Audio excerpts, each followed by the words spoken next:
حي على الفلاح.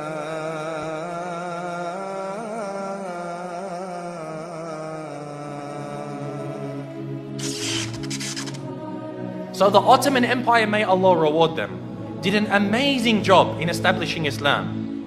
However, it wasn't just this. Many of us already know about this. We know that they conquered Constantinople. But as I said, there's much that we don't know. For example, many of us aren't aware of the time that Muhammad al-Fatih, rahimahullah, fought against Dracula.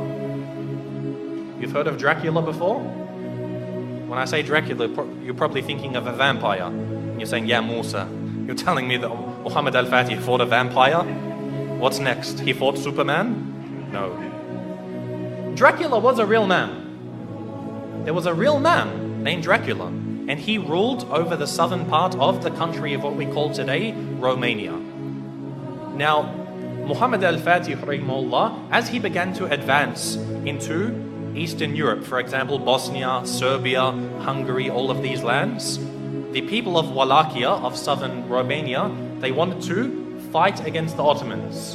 However, they were very weak, and so they had to make a peace deal with him. So as part of this peace deal, Muhammad al-Fatih, rahimahullah, he said to the ruler, he said, you have to send me 2 of your sons, and we will send them to Istanbul to be educated. So he sent his 2 sons. One was named Vlad, and one was named Radu. Now Vlad is the one who we know as Dracula, because the word Dracula, it means son of Dracul, which was the name of his father. Dracul, it means shaitan, it means a devil. So he's the son of shaitan, and this is actually quite relevant. It's rather fitting when you hear about this man. What happened was, they went to Constantinople, they studied about Islam, and his brother actually became Muslim. So the brother of Dracula, Radu, became a Muslim. He memorized the Quran, he studied so much, and even Dracula studied the Quran even though he wasn't a Muslim. He spoke Arabic, he spoke Persian, he spoke Turkish, and of course Romanian and other languages. And later on, he was sent back to his country, where Radu remained, and he became the ruler of his country. Because the Ottomans realized they can't send a Muslim to rule over the country because they're Christians. They wanted to send Vlad, Dracula, so that they could get him there and then defeat him in a war, and they would rule the country. However, Dracula, he decided that he wasn't going to do what the Sultan wanted. The Sultan sent him 2 emissaries, 2 people to come speak with him, and they said to him, you must pay us the jizya. Now that you're the ruler of the country, you have to pay us jizya. And so Dracula, he said to them, if you want to step inside of my court, you have to take off your turban. And so they said, no, we won't remove it for you. We're not going to remove it for a kafir. So he said, take it off. Again, they refused. So he told someone to come with some very big nails and hammers, and he said, if they refuse to remove it for me, then they will never remove it again. And he commanded that their turbans be nailed into their heads. And of course, this in effect killed them. So this was an act of war. Dracula had decided that he wanted to go to war with the Islamic State. And so Muhammad al-Fatih, rahimahullah, he sent a massive army to go fight against them. But Dracula, because of his tactics and the fact that he knew the Ottomans very well, he was able to defeat them on some occasions. Now what he did is what really makes him stand out as being an absolute devil.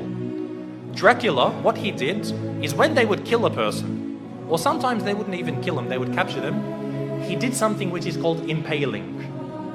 Now if you haven't heard of impaling, it's a pretty gruesome thing to start to describe. What they would do is they would get a very, very big stick. They'd make it sharp at one end, they would insert it through your backsides, pass it through your body until it comes out of your mouth.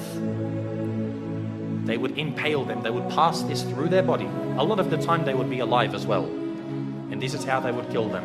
And then they would put this in the ground, then impale the next person, put him next to him. And the Ottoman army, when they went to go check on their troops, they found that on one of the very long roads leading to the capital of this area, they found 20,000 Muslims impaled along the sides of this road. Imagine this. And we suffer today. No doubt we suffer as Muslims today. But things like this, you can't really compare. 20,000 of them impaled. You can imagine how Muhammad al-Fatih, rahimahullah, he feels. To see even one Muslim killed is too much. But to mutilate their bodies after this, This was something which was, beyond what was acceptable. And so he decided to send Radu, who was the brother of Dracula. He sent him to go fight against his own brother. And eventually Radu, rahimahullah, he was able to actually eventually catch up with his brother. This is after he commits so many more atrocities. Even the Christians, they started to back off from him. Because what happened was he, being Romanian, he was Orthodox, he wasn't Catholic. But he actually said to the Pope, he said, if you give me some more troops, I'll become a Catholic for you. Anything you want, I'll change my religion for you. He couldn't care. He wasn't a man of true belief. He was only a man of pragmatism on the battlefields. And so even the Christians started to distance themselves from him. However, the Muslims, they caught up with him and they faced him in battle. And it's unclear if the Muslims killed him or if his own people turned upon him and killed him. But either way, Dracula was killed. And the Ottomans, the Muslim army, defeated Dracula. And so what they did was they removed his heads and they took it to the city of Istanbul and they put it on a very, very large stick. They impaled his head and put it at the gates of Constantinople, where it stood for about 2-3 months, to say, if you want to be like this man, wage war against us. This was the demise of Dracula. And again, as Muslims, most of us won't even know about this.